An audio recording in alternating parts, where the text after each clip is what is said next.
The World Wide Web. It has changed the way we work and live, and given us a new underworld. They have their own culture, their own technology, and their own languages. They can operate from anywhere, but their real home is cyberspace. This is the inside story of the new spies, crooks, and opportunists we call hackers.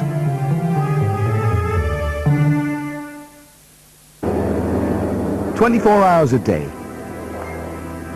7 days a week. A battle is waged on the internet.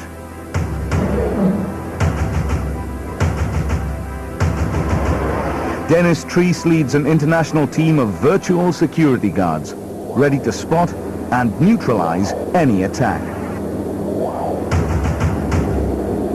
This is the Global Threat Operations Center. This is where we monitor the hacker threat 24 hours a day on 4 continents.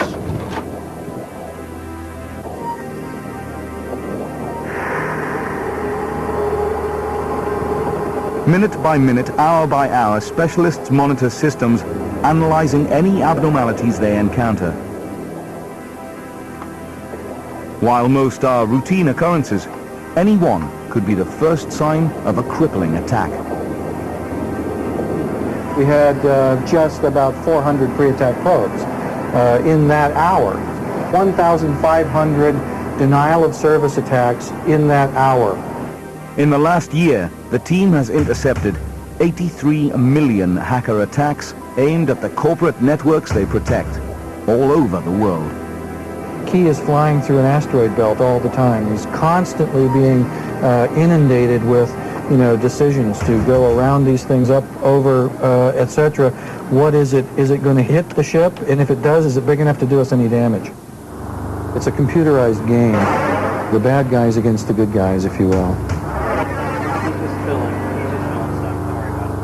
Internet surveillance teams developed after a series of high-profile incidents over the past 20 years.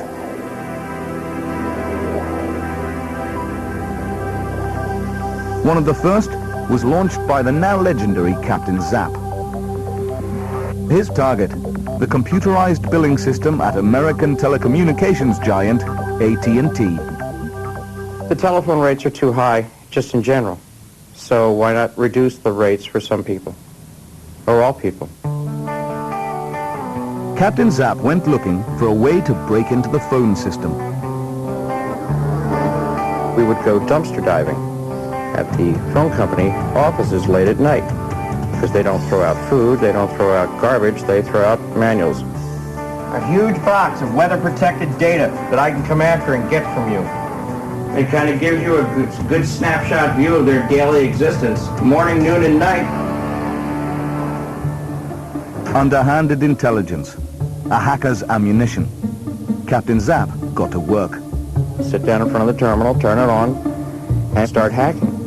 And spend hours and hours trying to get in. And then once you got in, you were, do you want to play a game? Well, you would dial into their maintenance ports. And because there was no protection back then, the maintenance ports would automatically answer. The system would come up and identify itself as, "Hi, this is the Ardmore switch, number 5 ESS, log on, password, guest, you're in." Ian Murphy, alias Captain Zap, believed himself a modern-day Robin Hood, an electronic outlaw. We decided that we were going to change the clocks and the switches around the country so that everybody got free long distance or discounted long distance. Captain Zap changed the clocks on the national telephone charging system, giving everyone discounted calls during peak time. In hacker terminology, he owned it.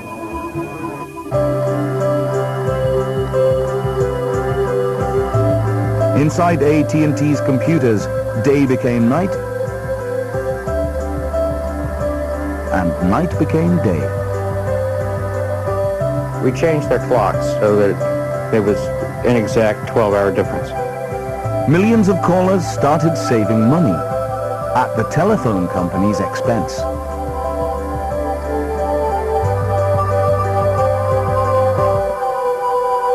Ian was one of the pioneers. Ian was one of the first people to recognize the bad things that you could do with computers. He didn't have a lot of people going before him that he had to emulate. Now, he's sort of an original. Now, he's one of the first generation of hackers, the people that figured out how to do it when figuring out how to do it was really difficult. The AT&T break-in would be the first of many. Ian Murphy had discovered he could hack into almost anything from almost anywhere.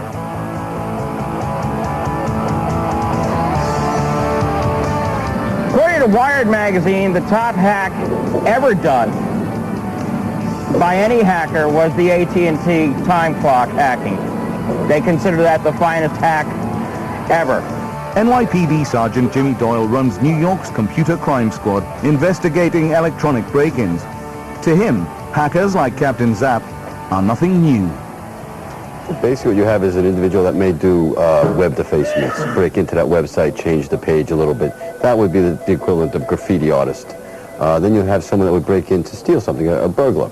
Go up a little bit more, someone who wants to commit crime, but he's going to use his skills to steal money. And as you see, you're going up and up. And then I guess at the top of the pile will be the cyber. Someone wants to create a great amount of fear through their skills by taking down power grids or attacking financial institutions. They would be the top of the pile. But tracking cyber criminals is not easy. The internet world is nameless and faceless. Ian Murphy's phone company break-in was only discovered when the next set of telephone bills went out, weeks after it had happened. By then, he disappeared into cyberspace. He wasn't caught for 18 months. Because the internet was in its infancy, the American government had yet to introduce strict laws prohibiting such acts. For his part in masterminding one of the most notorious cyber crimes in history, Murphy was sentenced to 1,000 hours of community service.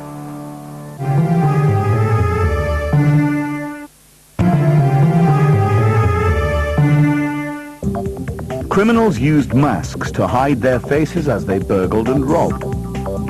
But the internet has given hackers a new way to conceal their identities. From crime as way back is when you would have your Western robberies and someone will run in, they would try to stay anonymous. They would put masks on because it'd be hard to identify themselves.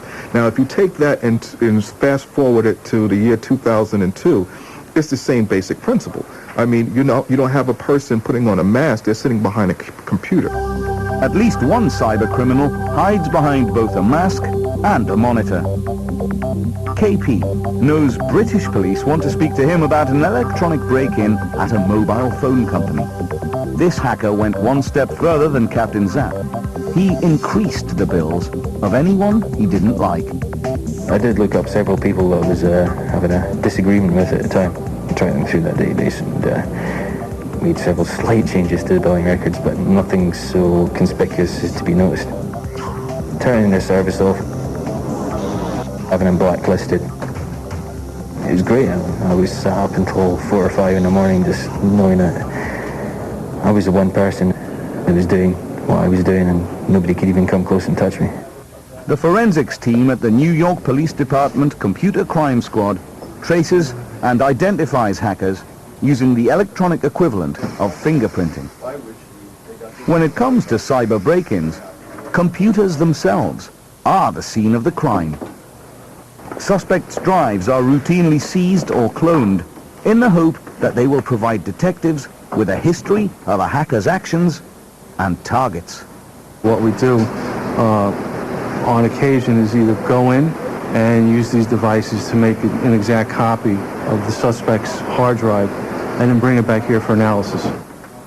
They think they're protected by the screen, but it's pretty much, it's like chasing the invisible man. Even the invisible man leaves a footstep or two, a footprint or two, and you follow along.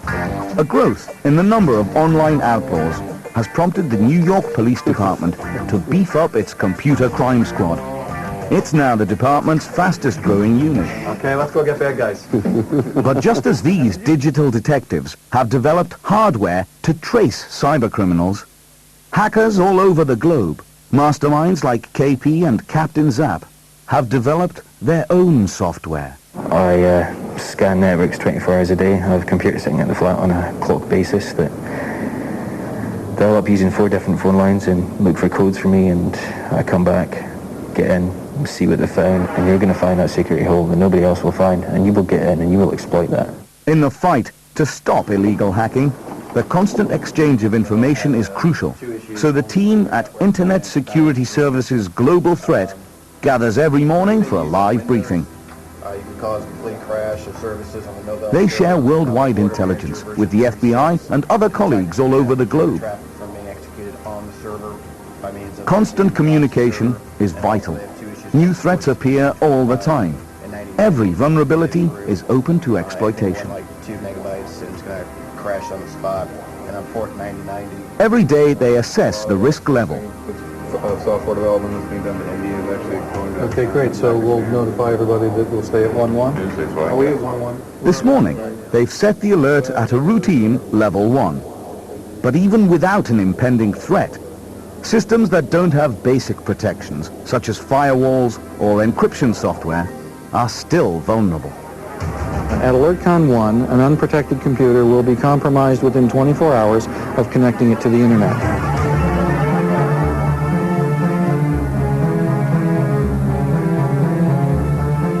Dennis's team fights off hacker attacks at the rate of 2 every second.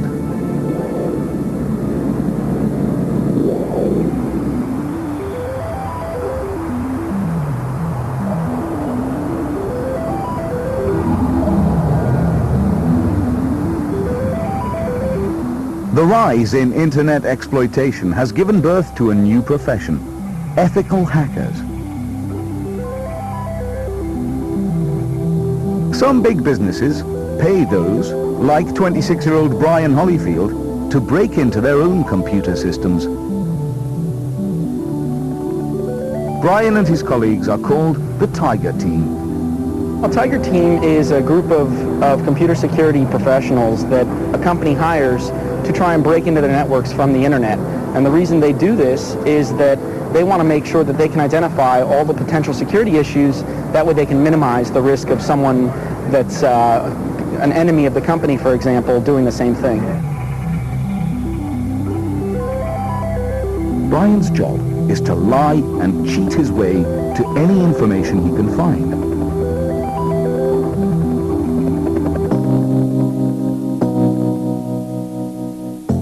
Today, with the blessing of his client, Brian prepares to assume a new identity, Will the hacker. Hi, Jim. This is Will Rogers over in IT. How are you? Doing good, doing good. You got a couple minutes, or did I interrupt? Is this a bad time? Okay, great. Brian's mission, to trick unsuspecting employees into revealing their passwords. Quick survey. He tells them he's from the company's own IT department and pretends he's checking their passwords are suitable for a network upgrade. For each of those, you've got to remember a separate user None of it's true. It's really designed to make your life a little bit easier. So, what I want Surprisingly, the technique frequently works. the way we're going to implement this system, it might restrict the type of characters and whether it's letters or numbers that you can use. So for example, what exactly is the password that you're using? And I'll see if it'll actually work with the system we're going to implement. Okay.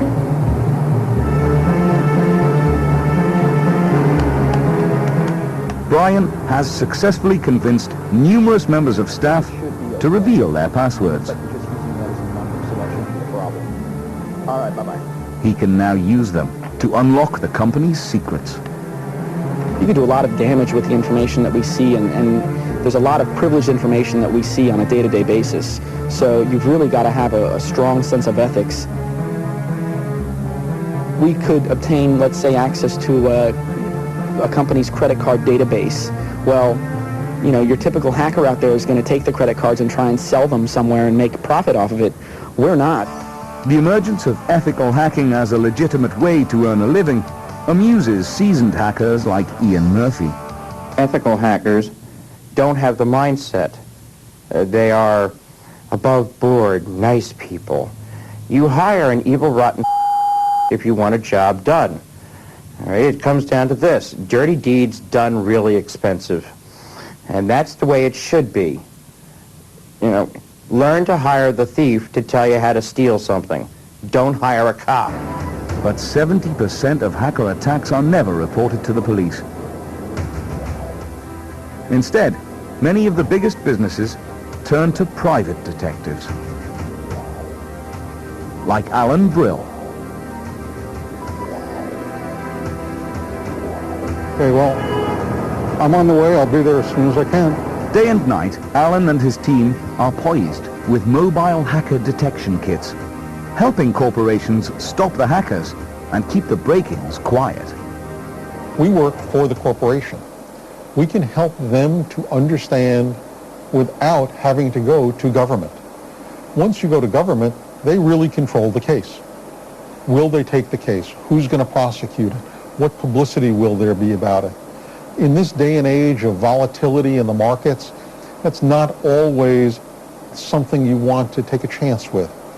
But you can't afford not to know what happened. Their job is to out-hack the hackers, breaking passwords, cloning hard drives, seizing suspect drives. Alan's computer forensics team is made up of people who could easily have put their own talents to use illegally. There is a difference. The difference is this. I think the typical computer forensic specialist is somebody that has that skill set, but whose moral compass has rusted on good.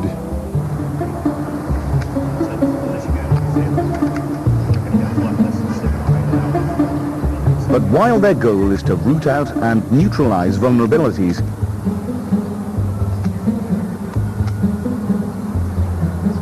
some investigators choose to keep quiet about the hacker attacks that do get through. Absolutely. There's a lot more that goes on. A lot of people, you know, job security and fear that, you know, if their boss found out that they left the vulnerability open in the system, upper management might not understand. Anxiety among computer security professionals is now so great. Every year, hundreds of them sign up for special instruction.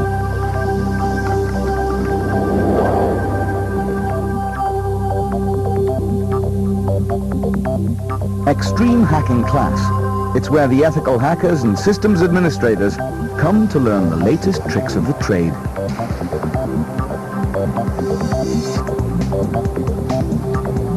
If you can't think like the hackers, then you can't figure out what it is they're trying to do. Probably my biggest nightmare would be that hackers breaking into my network and publishing financial information or something about my company. What would happen to me? Would get yelled at a lot, probably get fired. Seriously. While James worries about keeping his job, Pete White, his fellow student in the Extreme Hacking Class, has work anxieties too. Pete's responsible for keeping hackers out of confidential patient data in a Houston hospital. It's my job. We're responsible for making sure that being in a hospital environment, that patient data doesn't get out to the general public. Your reputation is based upon your ability to keep patient data confidential. And if we violate that, then we're not in business very much longer. It would make for a very bad day. Brian Hollyfield is one of the teachers. Within a couple of hours, he and his team have got the students hacking. They are hacking, and they are also learning how to protect against each hack that they carry out. They are real-world examples, and we're always updating the material so that it accurately covers what's happening out in the wild. The bad guys have to find one way in. The good guys have to find all the ways in. 4 days later, Brian and his colleagues have trained a new team of security specialists. Now, the teachers just have to hope none of their graduates will swap sides.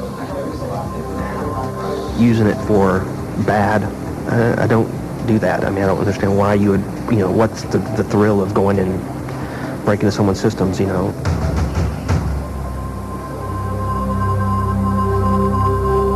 But around the globe, the ranks of illegal hackers are expanding, and they understand the thrill only too well. The ethical hackers have to be ready for an attack from anywhere. At the Global Threat Center, all attention is suddenly drawn to Internet intelligence expert Carter Schoenberg. He's spotted something strange.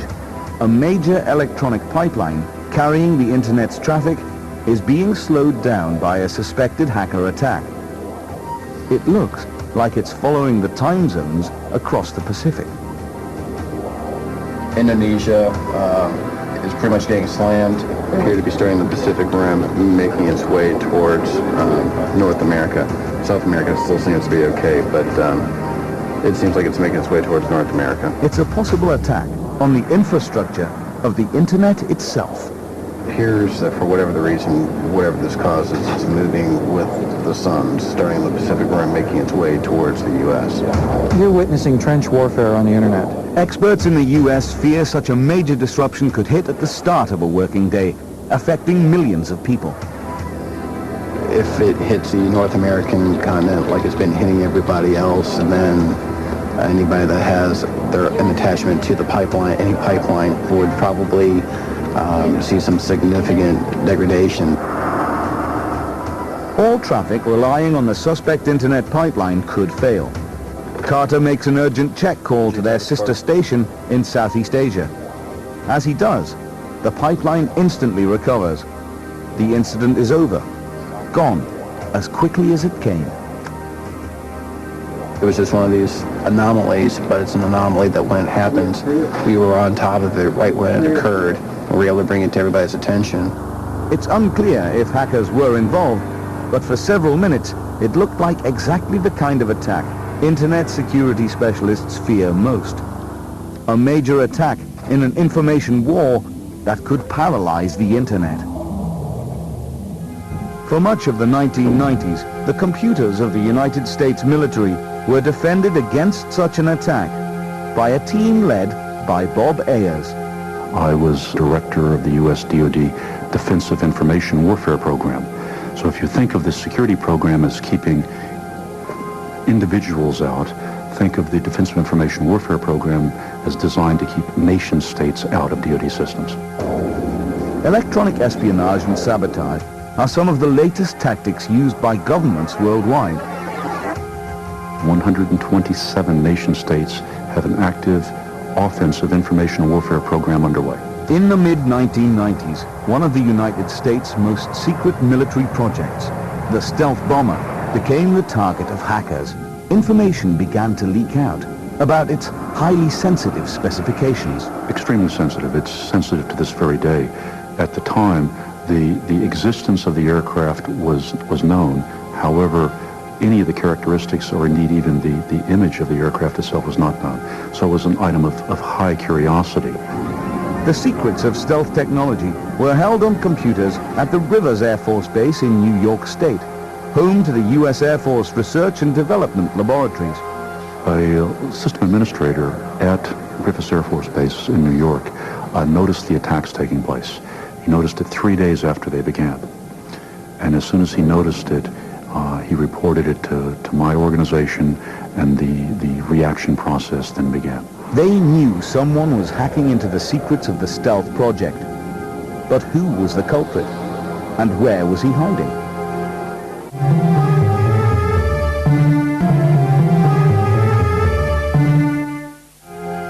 Rendered virtually anonymous by the Internet, illegal hackers operate all over the globe. With an arsenal of electronic weapons at their disposal, they break into some of the world's most powerful companies and institutions, stealing top-secret information and wreaking havoc on computer networks. In the mid-1990s, the latest victim was the U.S. military. An unauthorized user had access to Air Force computers and the highly sensitive specifications of the military's most secret project, the stealth bomber. There was a great deal of concern evidenced by these attacks because the U.S. didn't know where they were coming from.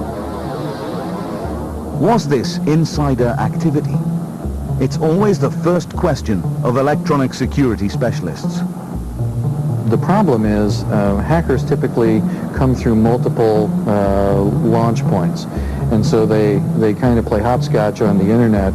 You see typically the last IP address that they came from into your network, and that'll resolve back to some computer that they have hacked into and taken over for the purposes of masking who they really are. It was very difficult to go back through the chain of hops to find the actual source. So the technical attempts to, in the terms of the day, to hack back to find the source failed. Who could have wanted such information? The immediate suspects were hostile foreign powers. But in fact, the hackers who got under the radar of the world's most sophisticated spying technology were teenagers sitting at home in London. The young men that were launching these attacks, they didn't go from London, which is the environment they were in, directly to New York. They'd go from London through South Africa, through Mexico, and then to the United States. Technology in the global hacker community has expanded rapidly in the years since the stealth bomber leaks. At that time, the U.S. Department of Defense calculated the total number of intrusions into its systems. The figure was extraordinary. Over 250,000 times in 1995, someone other than a DoD employee was in charge of a DoD system. Now, if that isn't the foundation for an electrical harbor, I don't know what is. Each new technological development brings new vulnerabilities. Chris O'Farrell is an ethical hacker who protects U.S. government systems and sees himself as a frontline soldier in a never-ending daily battle. Definitely there's a battle between the black hats and the white hats. It's an ever-ongoing battle. It's like digging a hole in the sand. The more and more you work, the more and more it fills up. Vulnerabilities are found every day. Today, Chris is heading for the heart of the U.S. government's electronic nerve center to expose a new entry point for hackers created by the growing use of wireless networks. We use the same techniques, methodologies, and all that hackers use in order to basically secure networks for the U.S. government, financial institutions, and other types of agencies. Countless corporations and government agencies worldwide use wireless networks. While they may streamline communication, they also make critical systems vulnerable. All that you need to put together a war driving rig is what they call it. I have a GPS receiver. I have my antenna and my wireless card, which I've pieced together here. You can tell it's been used quite a bit.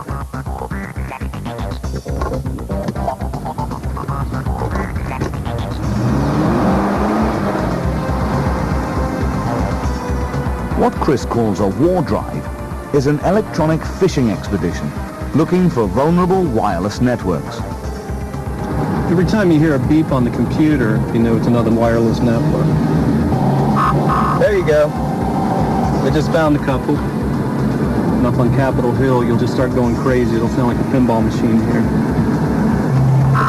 There's one. Got another one. Every building around here is a federal building. All right in front of the federal building, we just got another network. And with every beep, Chris knows he may have another opportunity to hack into another network. right now I have 20 networks on my computer. Out of the 20, only 6 of them have encryption. It would take me probably about 20 seconds out of 14 out of the 20 networks for me to reconfigure my wireless card and enter these networks.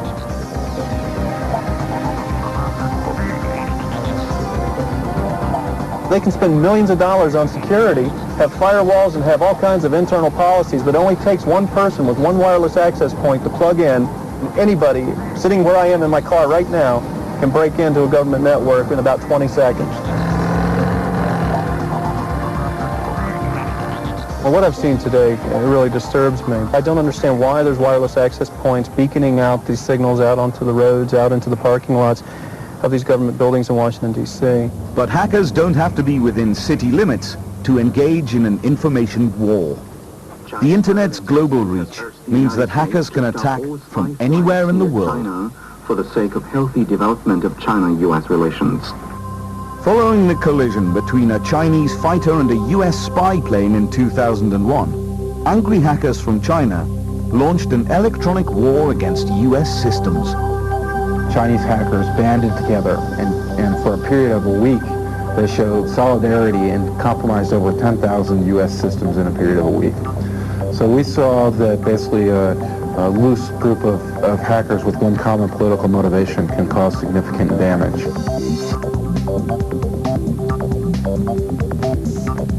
The first wave of attacks was followed by the release of a new type of virus, an attack worm.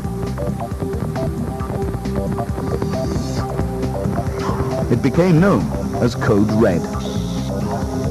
Viruses spread among computer systems just the way cold spread among, grade school classrooms. Code Red imitated the actions of a hacker and used compromised systems to break into other systems. Significant portions of the internet were either disabled or infected as a byproduct of the rapid propagation of the Code Red worm.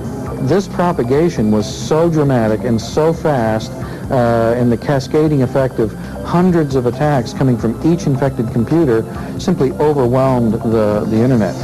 Code Red was set to stop and start when internal computer clocks hit certain dates and times.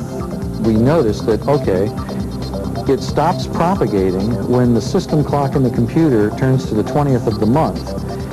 It begins a new phase of activity, and that phase of activity, as we discovered, was to launch a distributed denial of service attack against the White House website. Investigators in the U.S. traced the virus back to a university in Guangdong, China. In the last line of the software code, it says, hacked by Chinese. The release of the Code Red virus had a lasting impact. It dramatically slowed, and in some cases crashed, critical systems of businesses and institutions around the world. Experts estimate it has cost over $2 billion to clean up the mess that Code Red left in its wake. Code Red was potentially a test to see if automated infowar would work. If other key components of the internet infrastructure had been targeted by Code Red, instead of just a web server, we could have seen massive amount of damage. It was the most serious episode in the health of the internet in the history of the internet. Cyber terrorism is seen as an inevitable threat for the future. But today, the majority of hackers who break into high-profile sites don't really mean any harm. Department of Defense in the United States, of course, is like the Mount Everest of the targets that you can go after. I planted my flag in a Pentagon computer system. That's a wonderful thing. They really didn't want to hurt the Pentagon computer system. They didn't want to look at any information. They just wanted to get it in there and get it planted, and then brag about it amongst their peers. It seems ego is the motive behind many attacks over the internet. One British hacker, known as Cold Fire, keeps his real name secret. Britain's most notorious hacker, and most people who were involved in the hacking community, and a lot of the people that were involved in the security industry would know my name straight away. I'd say I'm still famous in that group of people. Yeah, it feels great. Ask a film star how they feel about being famous. Cold Fire earned the title of Britain's most notorious hacker after he electronically broke into the computers of one of the biggest mobile phone companies. He then rerouted calls from his phone so they were billed to other people. Obviously, hacking is a criminal offence, and the people that are doing it need to remain anonymous. But not only that, you get a lot of jealousy from the kiddies trying to get up to your level, and they'd want to find out who you are, get more details on you, that sort of thing. So that's why most of us at the top would prefer to remain anonymous. Analyzing the behavior of hackers like Cold Fire is a full-time job for Eric Raymond. He calls himself a hacker anthropologist. His work reveals a side of their culture and philosophy that's part of a bigger battle for cyber rights. I describe myself as a wandering anthropologist and troublemaking philosopher, and for more than 20 years I've been part of the culture of internet hackers, and I've both functioned within that culture and tried to describe it to other people. Let's see, we've got the guest machine over here. Eric is part of the core hacker tradition. We have a fold-out bed down here where hackers sometimes stay when they come to visit, and we provide them with all the They're courtesies. driven by a clear set of ethics. They share their programs and resist domination by big commercial software companies. Hackers like Eric rarely stray into systems where they're not invited. I haven't done anything like that since 1977. There have been once or twice since then that I have broken into systems just to verify that a vulnerability was there, but proper hacker courtesy is to immediately notify the system administrators that the hole is present and how to plug it. He studies his subjects like they are part of a remote and colorful tribe, but he doesn't like what all of them do. In fact, he tries to disown those like Cold Fire and Captain Zap who give hackers a bad name. What's more, he wants them renamed. Not hackers, but crackers. Crackers are people who break into computer systems and commit vandalism and computer crime. They're generally neither very bright nor very skilled. You can distinguish them from hackers by the fact that they typically use pseudonyms or handles to describe their identities. Hackers don't do this. But the real difference is more fundamental. Hackers make things. Crackers only know how to break them. The Hacker's Bible, written by Eric, is a new kind of dictionary that sums up the hacker ethic he wants the world to understand. But Eric's battle to give the Outlaws a good name has launched him into a war of words with another dictionary. In Oxford, the use of the word hacker is being reassessed for the next edition of the oldest and biggest dictionary in the English language, the Oxford English Dictionary.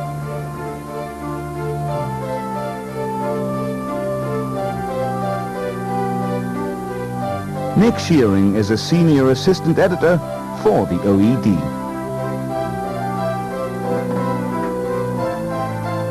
I think most people who use English throughout the world would understand a hacker to be someone who breaks into a computer system. But this is a misuse of the word according to Eric, and he's determined to fight for his definition. Hackers build software. They maintain the internet. Hackers are the culture that invented the World Wide Web as we know it today. We make stuff and we improve the world. It's very hard to make people choose a certain word to describe a phenomenon when there is already a word existing, which unfortunately for people who object to hacker being used is hacker. The culture of internet hackers owns the word hacker and a lot of the slang that's associated with it. The fact that people outside that culture use it incorrectly is not a warrant to change its meaning. Despite Eric's mission, the exploits of those with less than honorable intentions seem to have demonized all hackers. A hacker is somebody who enters the system without authorization. Hackers today are electronic juvenile delinquents. I don't like being confused with a group of people who, by and large, I think are incompetent and unimaginative. Eric fears for the future of cyber rights if the public doesn't learn the difference between hackers, simply out to make mischief, and the computer criminals he calls crackers. I think it's important for people to understand that the culture of computer hackers is a benign one. Otherwise, to the extent that we are confused with criminal crackers, we become a justification for bad laws and for censorship and repression.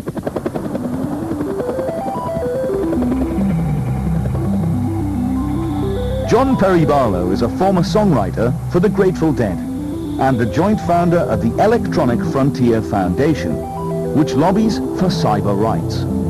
He shares Eric's concerns for the future of free speech on the internet. What we're dealing with is the battle between the future and the past, between the powers that were and the powers that have yet to be. John believes the internet will change the world, much like the Industrial Revolution did at the end of the 19th century.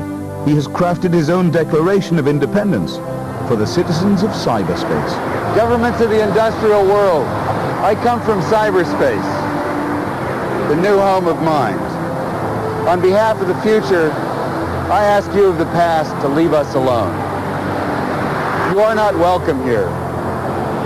You have no sovereignty where we gather. You do not know us, nor do you know our world. Cyberspace does not lie within your borders. Your legal concepts of property, expression, identity, movement, and context do not apply to us. They are all based on matter, and there is no matter here. This philosophy has led John into a new battle.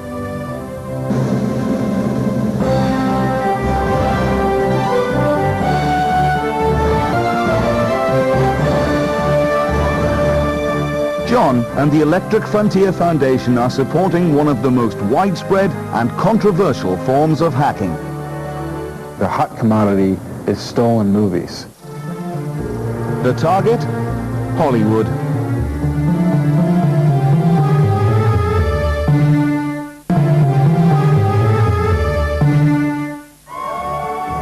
Fans of Star Wars could hardly wait for Episode 2 to make it to the big screen. As the clock struck midnight, it opened on May the 16th, 2002. Some had camped out for 2 nights to be first in line for a ticket. 27 hours. 18 hours. Yeah. But more than a week before the much-anticipated opening night, hackers had already seen the movie and were trading it on the internet in chat rooms like this one. Once electronic pirates have stolen the movie, the hackers distribute it by breaking into the pipelines powering the internet. This is not just piracy. This depends on hacking because the commodity is the bandwidth. Pirates have to use what we refer to as the big pipes, the multi-gigabit internet backbone connections to transfer data. I've heard one major internet ISP referred to as the blockbuster video of the internet because their computers are so fast, so easy to hack, it's the best place to get movies. To help them fight back, Hollywood has cast a former FBI agent as their leading man. Ken Jacobson has a tough role. Almost every movie released by the Big 7 studios is made available on the web by hackers. It's incredibly common. We have discovered that almost all of our movies, whether they are blockbusters or just regular movies, are up on the internet within 24 to 48 hours after the movie opens in the theaters in the United States. As the heroes of the movie battle it out on the big screen, the outlaws of cyberspace are fighting a battle of their own. It is certainly a hacker's battle.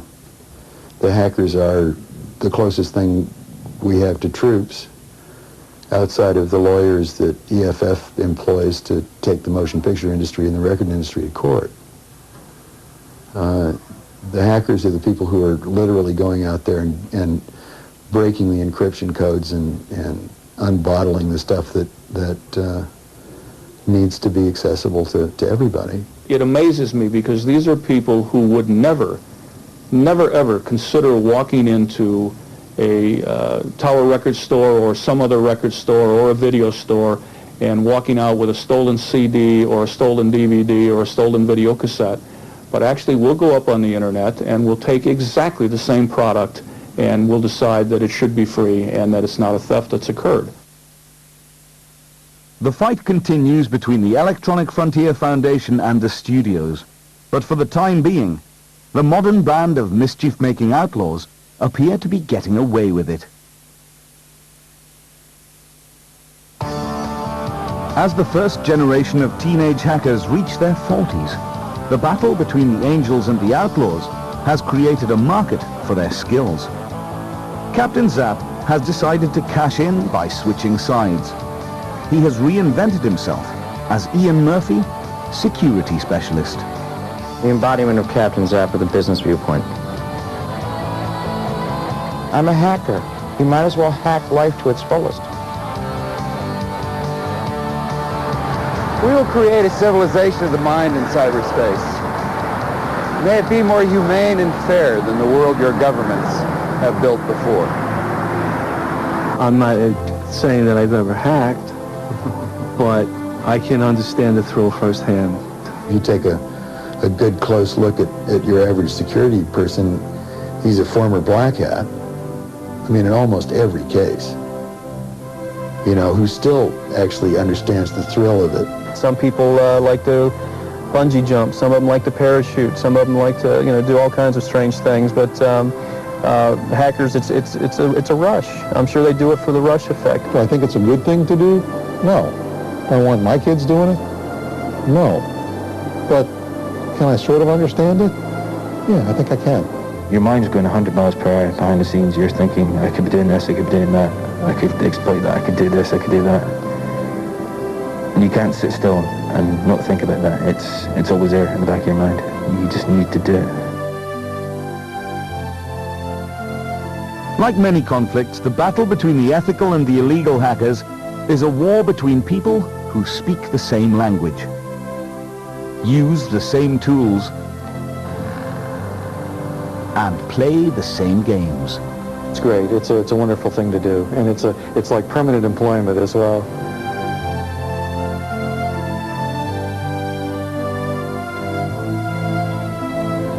We will spread ourselves across the planet so that no one may arrest our thoughts.